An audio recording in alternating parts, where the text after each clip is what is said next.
Hello everyone, this is your host and your English का दोस्त Vineet Kapoor once again back with some tricky concepts of English। और जैसे कि आपको मालूम है हमने एक नई सीरीज स्टार्ट की है जिसमें हम tricky concept सिखाते हैं you got it right, through conversational sentences। और आज हम करेंगे उसका पार्ट 2। याद रखिए दोस्तों, हम ये एपिसोड्स आपको लगातार देंगे और इसमें हम आपको सिखाएंगे इंग्लिश के बहुत से कॉन्सेप्ट्स। ओके, मेरी रिक्वेस्ट आपसे ये है कि please share it everywhere. If you are here for the first time, subscribe the channel and of course watch the video till the very end. Here we go. Okay, चलिए शुरुआत करते हैं और आज देखते हैं हमारे पास क्या है। ओहो, ये साहब कुछ एक्शन कर रहे हैं, तो जरा जल्दी से मुझे बताइए कि इसको क्या कहते हैं, इस एक्शन को क्या कहते हैं इंग्लिश में जो ये कर रहे हैं।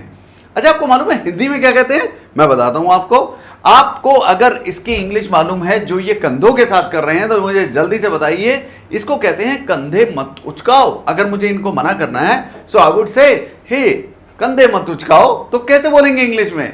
जल्दी से लिखिए, कमेंट सेक्शन में मुझे आंसर दीजिए और मैं आपको बताऊंगा इस एक्शन को क्या कहते हैं। दोस्तों, इसको कहते हैं डोंट श्रग योर शोल्डर्स। इसके लिए हम एक बहुत अच्छा वर्ड इस्तेमाल करते हैं which is shrug.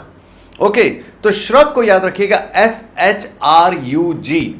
By the way, हमारे पास और भी वर्ड्स होते हैं जिसका हम इस्तेमाल कर सकते हैं इसमें। वो अलग अलग चीजों के लिए इस्तेमाल होता है। सपोज मैं आपसे पूछूं कि कोई अगर आपको ऐसे हाथ से इशारा करके बुलाए तो उसको इंग्लिश में क्या कहेंगे? हाथ से इशारा करके अपने पास बुलाना, what is that called in English? Okay, I will give you that.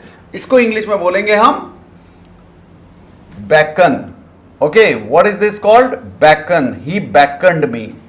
ठीक है, सो beckon कहते हैं हाथ से इशारा करके बुलाना।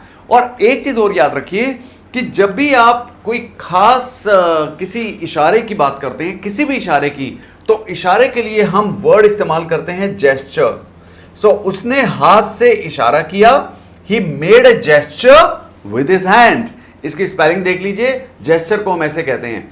अब ये बेकन और जेस्चर ये दोनों अलग अलग वर्ड हैं। ओके, इसको याद रखिएगा, बेकन और gesture, we have got two words.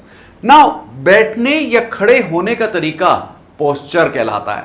Okay, ये सारे वर्ड्स इंपॉर्टेंट हैं, आप इनको याद रखिए। बैठने या खड़े होने का तरीका क्या कहलाएगा? पोस्चर। ओके, और हां, चलने के तरीके को क्या बोलते हैं? जरा जल्दी से बताइए, मुझे आंसर दीजिए और मैं बताऊंगा आपको उसकी इंग्लिश और देखेंगे आपने ठीक बताया कि नहीं। चलो मैं बताता हूं आपको। ओके, इसको इंग्लिश में कहते हैं गेट। GAIT, gate. गेट के मायने होता है चाल, यानी चलने का तरीका। तो मैंने आपको इसके साथ साथ 4 वर्ड्स दिए हैं, बेकन, जेस्चर, गेट और पोस्चर। और हां, श्रग तो आपको मालूम ही है। इसके अलावा भी बहुत सारे वर्ड्स होते हैं जिसको हम आगे भी आपको देंगे। जैसे कि आपको मालूम है कि इस पूरी की पूरी सीरीज में हम आपको न सिर्फ कन्वर्सेशनल सेंटेंसेस देते हैं, हम आपको वर्ड्स भी देते हैं और हां, कॉन्सेप्ट भी देते हैं। चलिए आगे चलते हैं, अभी बात खत्म नहीं हुई है, बात तो अभी शुरू हुई है। तो आगे देखते हैं हमारे पास क्या है। Okay, he shrugged off the allegation levelled against him. अब इसमें 2 चीजें हैं, याद रखिएगा। देखिए, यहां पर मैंने इस्तेमाल किया है श्रग ऑफ। श्रग ऑफ कहते हैं रिजेक्ट कर देना, किसी चीज को हल्के में लेना, इग्नोर करना। ओके, और एलिगेशन, आरोप। तो ही श्रग्ड ऑफ द एलिगेशन, उसने आरोपों को बिल्कुल नजरअंदाज किया, रिजेक्ट कर दिया। कौन से एलिगेशन? लेवल्ड अगेंस्ट हिम, जो उसके खिलाफ लगाए गए थे। अब मेरा आपसे यह सवाल है कि इस पूरे सेंटेंस में कितने वर्ब हैं? जल्दी से बताइए मुझे, इस पूरे सेंटेंस में कितने वर्ब हैं? आपको कितने वर्ब यहां पर नजर आते हैं? यस, श्रग्ड या levelled, what is the verb? What is the verb? जल्दी से बताइएगा, श्रग्ड या लेवल्ड। तो दोस्तों याद रखिए, जो वर्ब है वो ये है, ये सब्जेक्ट है और सब्जेक्ट के तुरंत बाद वर्ब आ रहा है। तो क्या इसमें 2 वर्ब हैं? हो ही नहीं सकते, क्योंकि इसमें कंजंक्शन नहीं है। और आपको रूल मालूम है, अगर कोई कंजंक्शन नहीं है तो 1 वर्ब, अगर 1 कंजंक्शन होता तो 2 वर्ब होते। और मुझे कोई कंजंक्शन यहां पर नजर नहीं आ रहा है, तो इसका मतलब वर्ब रहेगा यही, दिस इज द वर्ब। और अगर ये है वर्ब तो सवाल ये पैदा होता है कि ये क्या है दोस्तों, ये है पास्ट पार्टिसिपल, यानी जो एडजेक्टिव का काम कर रहा है। So this is basically an adjective. Okay, so he shrugged off the allegation, और ये एलिगेशन के बारे में बता रहा है। It is talking about allegation. So he shrugged off the allegation levelled against him, जो उसके खिलाफ लगाए गए थे। Is this clear? बिल्कुल क्लियर, राइट। तो आगे बढ़ते हैं और देखते हैं कि आगे हमारे पास क्या है। यस, अब दूसरा सेंटेंस। अरे ये साहब तो कुछ लग रहे हैं कैसे कैसे, खफा खफा। हा हा, तो जल्दी से बोलिए, अगर कोई आपसे खफा हो, आपका दोस्त खास तौर से नाराज हो, उसके लिए आप क्या वर्ड इस्तेमाल करेंगे? और हां, मैं नाराजगी की बात कौन सी कर रहा हूं? दोस्तों की नाराजगी जो किसी बात पर हो जाती है, अब वो लंबा नहीं चलती है, लेकिन खफा तो कोई रहता है ना। तो जैसे कि इन साहब से देखने से लग रहा है हमें कि वो मुझसे नाराज हैं, ऐसा लगता है। तो इसको इंग्लिश में क्या कहेंगे, जल्दी से बताइए। वो मुझसे नाराज हैं, और थोड़ा डिफरेंट वर्ड दीजिएगा, मजा तभी है। चलिए देख लेते हैं हमारे पास क्या वर्ड है। Oh, he is cross with me. देखिए याद रखिए कि he is cross with me. यहां पर क्रॉस के माने बहुत सारे हो सकते हैं। जैसे हम कहते हैं he cross the road, he crossed his limit, he crossed his limits. उसने अपनी हद तोड़ दी या हदें तोड़ दी। Okay, now my question to you is, इस क्रॉस को जब हम देखते हैं और जब हम इस क्रॉस को देखते हैं तो दोनों में क्या फर्क है? ये पार्ट ऑफ स्पीच क्या है और ये पार्ट ऑफ स्पीच क्या है? जरा जल्दी से बताइए मुझे। What is this part of speech and what is this part of speech? Tell me now. बताया आपने? ओके, तो मैं बताता हूं। ये तो हुआ पक्का वर्ब। तो ये क्या हुआ देख लेते हैं। ये वर्ब हुआ? बिल्कुल नहीं।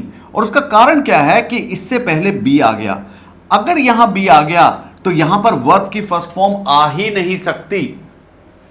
आने का तरीका एक ही हो सकता था कि ये या तो ईडी लगकर बनता, ओके, और या ये एडजेक्टिव है, तो ये एडजेक्टिव है।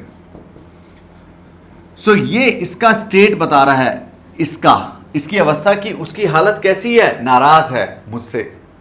तो याद रखिएगा कि ये दोनों क्रॉस बिल्कुल अलग अलग हैं।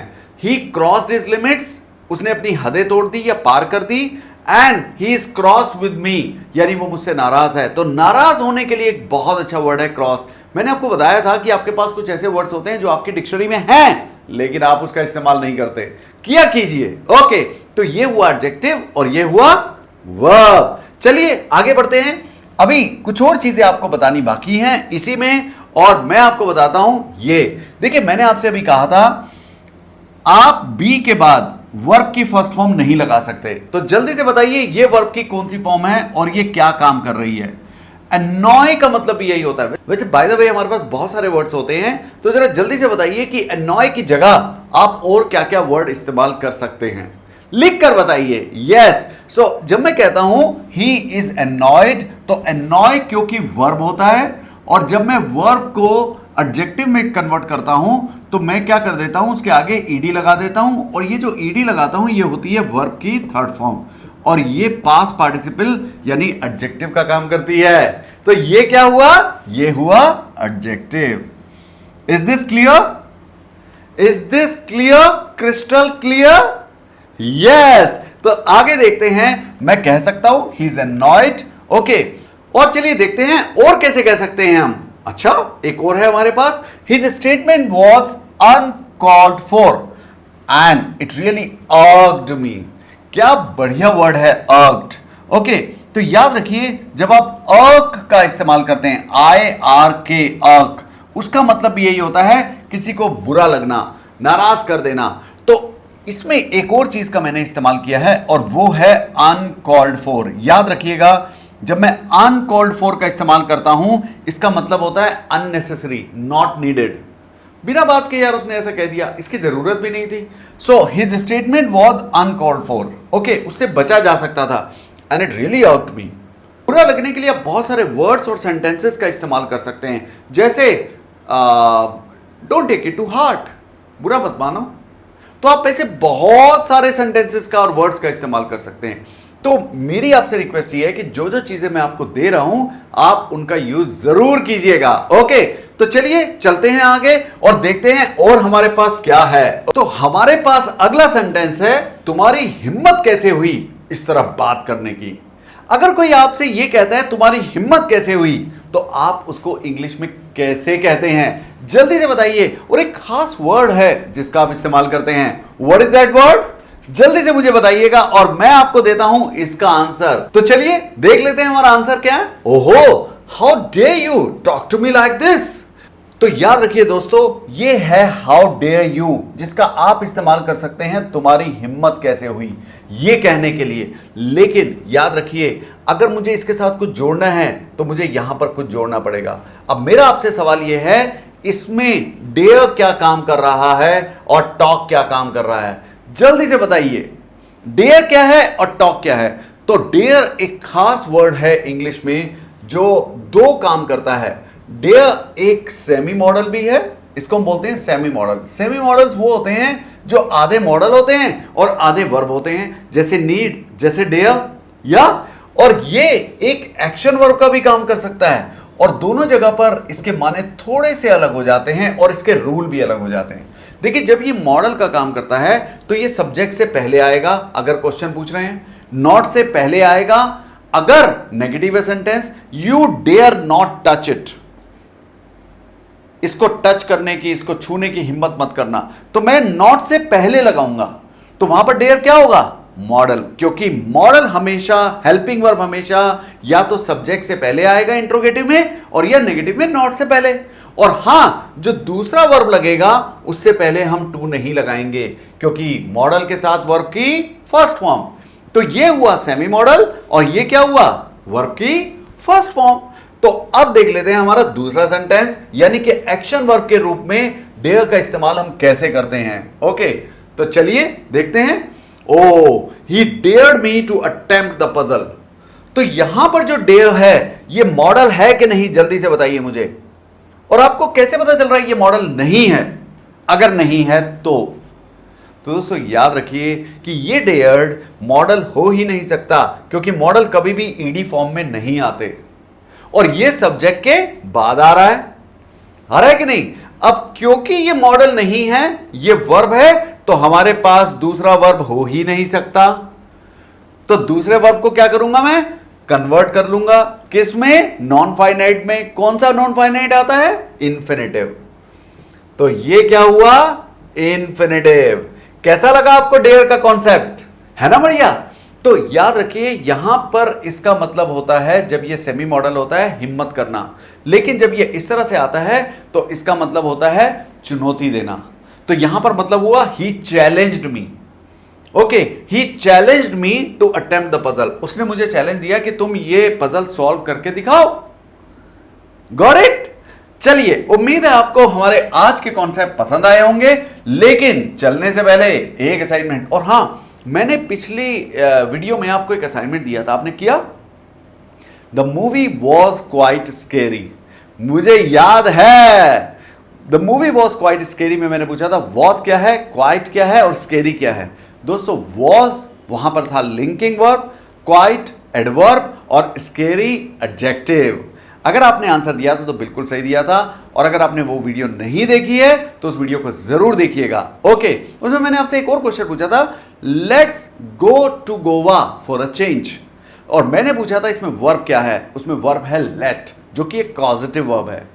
और लेट के आगे चूंकि हम बेयर इंफिनिटिव लगाते हैं तो हमने वहां पर गो का इस्तेमाल किया है। Is this clear? लेकिन मेरा आज का असाइनमेंट सुन लीजिए। आपने मुझे आंसर देना है इसका। ओके, मैं तुम्हें वचन देता हूं, इसको इंग्लिश में क्या कहेंगे? और मैं अपनी अगली वीडियो की शुरुआत यहीं से करूंगा। ओके, तो देखते रहिए और सीखते रहिए। Thank you so much for being here, watching the video till the very and, and do share the video if you liked it. This is your host and your English ka dost Vineet Kapoor signing off. Let's win it with Vineet. Bye bye. Take care.